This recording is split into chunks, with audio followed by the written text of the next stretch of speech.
Presiden Habibie mendesak semua pihak yang bertikai di Timur Timur untuk segera meletakkan senjata dan menghentikan tembak-menembak. Desakan agar menghentikan pertikaian dan mengupayakan proses perdamaian dan rekonsiliasi di tim-tim disampaikan Presiden B. Habibie. Keputusan besar dalam sejarah bangsa seringkali tidak populer pada zamannya. Ia dikritik, disalahpahami, bahkan dianggap sebagai bentuk kelemahan. Namun, waktu adalah hakim yang paling jujur. Apa yang dulu dianggap kehilangan besar, hari ini justru bisa dibaca sebagai langkah penyelamatan.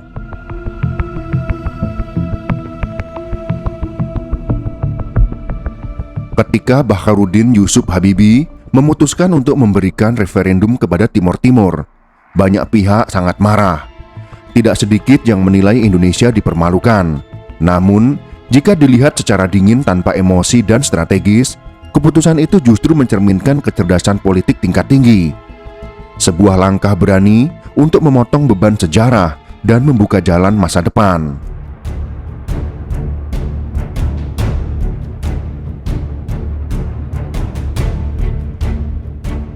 Timor Leste bukanlah bagian dari sejarah Nusantara yang sama dengan wilayah Indonesia lainnya. Selama lebih dari 400 tahun, wilayah ini berada di bawah kekuasaan Portugal. Sementara sebagian besar wilayah Indonesia berada di bawah kerajaan Belanda. Perbedaan ini bukan hanya administratif, tetapi juga membentuk identitas sosial, budaya, dan politik yang sangat berbeda. Sistem pendidikan, bahasa, hingga orientasi politik masyarakat Timor Leste lebih dekat ke Eropa daripada ke Asia Tenggara. Ketika revolusi anyelir meletus di Portugal pada tahun 1974, negara itu tiba-tiba menarik diri dari koloni-koloninya. Timor Leste pun memasuki masa kekosongan kekuasaan yang berbahaya. Dalam kekosongan itu, muncul konflik antara kelompok lokal. Fretilin mendorong kemerdekaan penuh, sementara kelompok lain menginginkan integrasi dengan Indonesia. Situasi ini dengan cepat berubah menjadi konflik bersenjata yang tidak stabil. Indonesia melihat kondisi ini bukan sekedar konflik lokal, tetapi juga ancaman geopolitik di tengah konteks perang dingin. Ketakutan terbesar saat itu adalah munculnya negara kecil yang berpotensi condong ke blok komunis di dekat wilayah Indonesia, yang ketika itu mempunyai sejarah buruk dengan komunisme.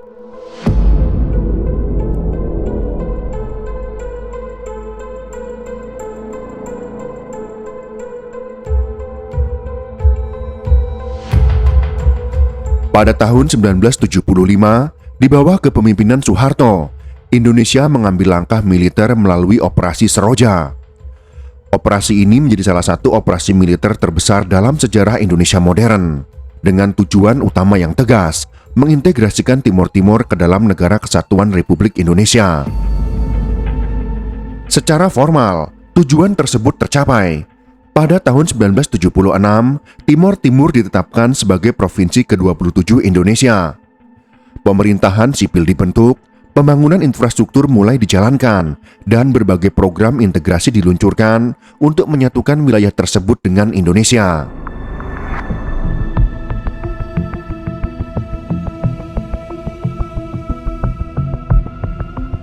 Namun, realitas di lapangan berbicara berbeda. Integrasi yang diharapkan menjadi solusi justru menyisakan persoalan yang tidak pernah benar-benar selesai. Di balik status administratif sebagai provinsi, resistensi terus hidup dan berkembang. Kelompok pro kemerdekaan, terutama yang dipimpin oleh Fretilin, tidak pernah sepenuhnya menerima integrasi tersebut. Mereka melakukan perlawanan bersenjata yang berlangsung secara konsisten selama lebih dari 2 dekade. Konflik ini tidak terjadi secara sporadis, melainkan menjadi perang berkepanjangan dengan intensitas yang naik turun, namun tidak pernah benar-benar padam.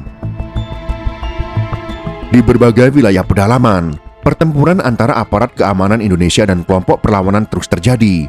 Dampaknya sangat luas, korban jiwa dari kalangan sipil meningkat, aparat keamanan terus dikerahkan dalam jumlah besar, dan stabilitas daerah tidak pernah benar-benar tercapai. Diperkirakan korban jiwa akibat konflik ini sebanyak 100.000 sampai 300.000 warga sipil tewas, lebih dari 11.000 pejuang pro kemerdekaan tewas, dan sekitar 2.200 aparat Indonesia gugur.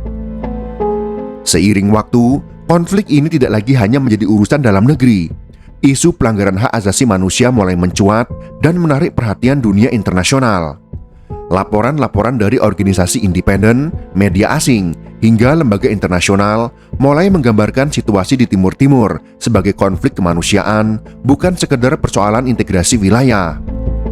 Sorotan dari Perserikatan Bangsa-Bangsa, negara-negara barat, dan berbagai organisasi HAM semakin intens.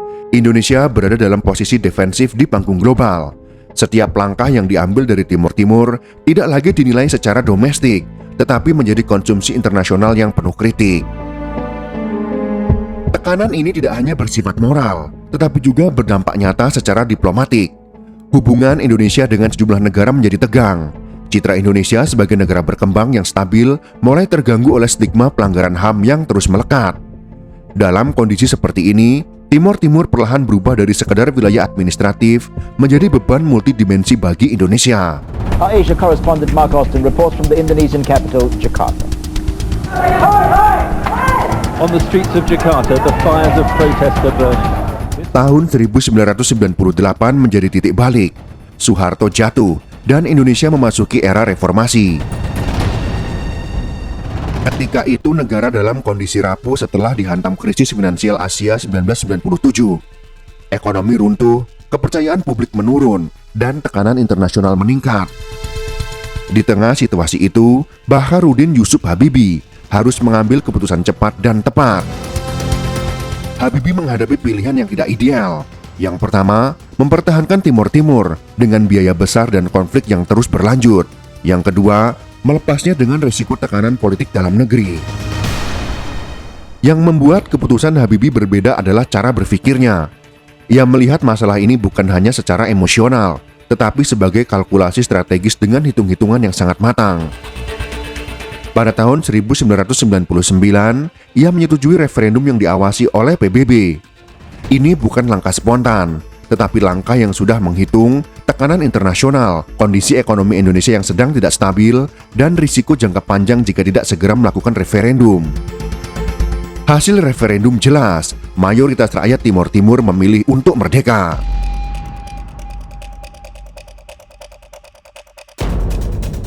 Mengapa keputusan Presiden B.J. Habibie ini cerdas secara strategis? Yang pertama, selama lebih dari 20 tahun, Timur Timur adalah konflik yang tidak pernah benar-benar selesai, menguras energi negara tanpa memberikan stabilitas.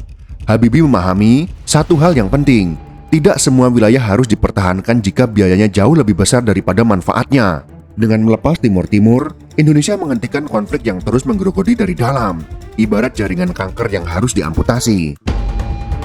Yang kedua, memulihkan posisi Indonesia di mata dunia.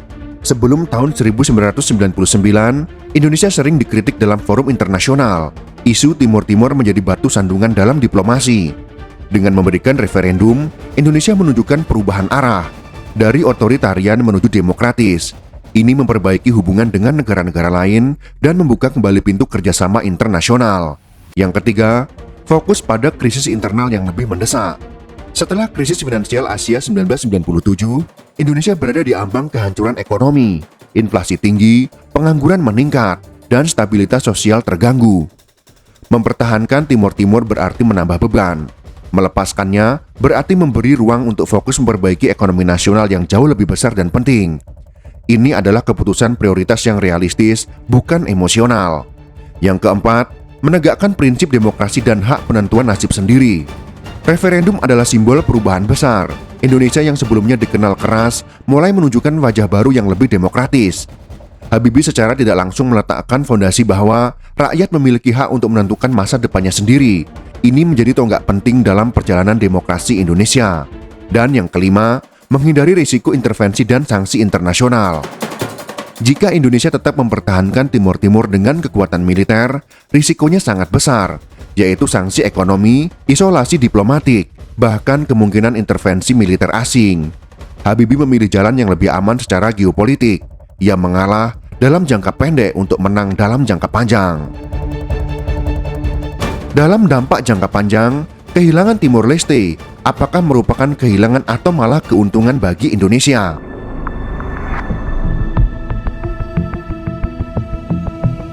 Secara emosional, keputusan melepas Timor Leste memang terasa seperti kehilangan.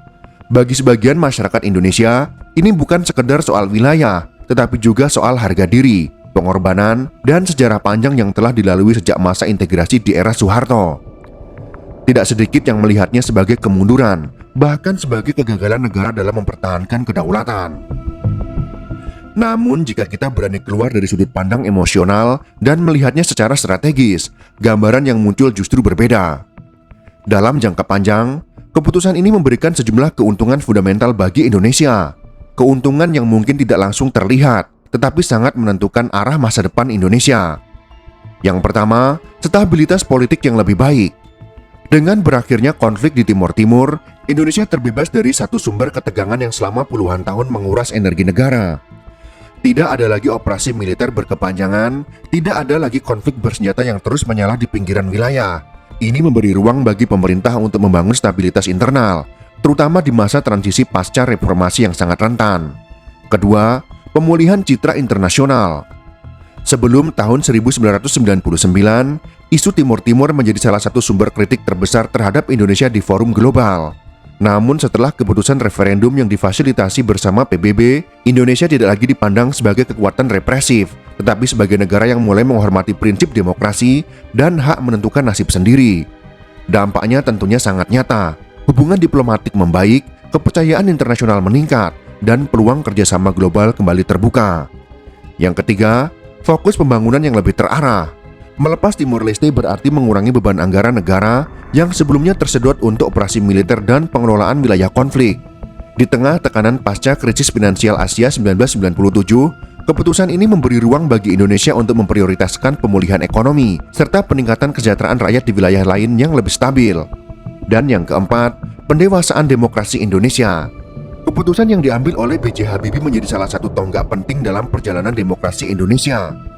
Untuk pertama kalinya, pemerintah memberikan ruang bagi sebuah wilayah untuk menentukan nasib melalui mekanisme yang relatif terbuka dan diawasi internasional. Ini mengirimkan pesan kuat, Indonesia sedang berubah dari negara yang tertutup menjadi negara yang lebih transparan dan demokratis.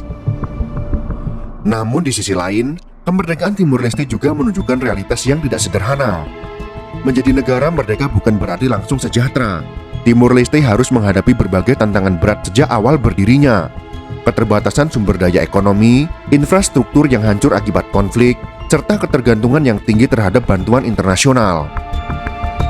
Proses pembangunan berjalan lambat dan penuh tantangan.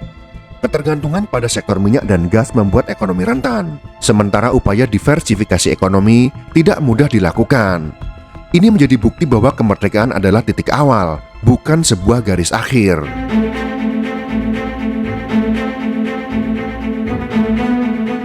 Dari sini muncul satu pelajaran penting yang sering diabaikan. Kemerdekaan politik tidak selalu sejalan dengan kemandirian ekonomi. Bagi Indonesia, realitas ini semakin mempertegas bahwa keputusan melepas Timor Leste bukan sekedar soal kehilangan wilayah, tetapi soal memilih jalan yang lebih rasional dan berkelanjutan.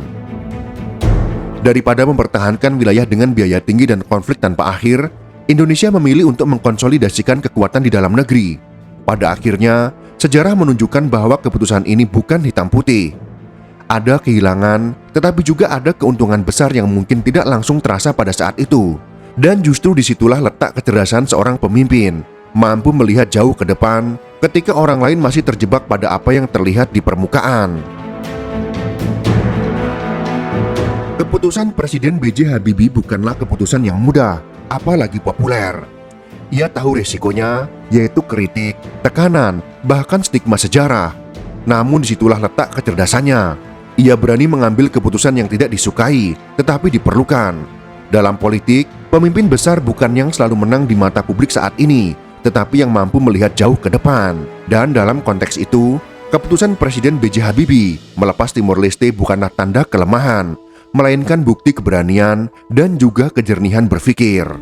Laju inflasi kita perkirakan sekitar 17%. Jika kalian suka dengan video ini, silakan berikan jempol ke atas. Dan jika kalian menganggap video ini bermanfaat, maka bagikanlah untuk teman-teman Anda yang lain. Terima kasih sudah menonton.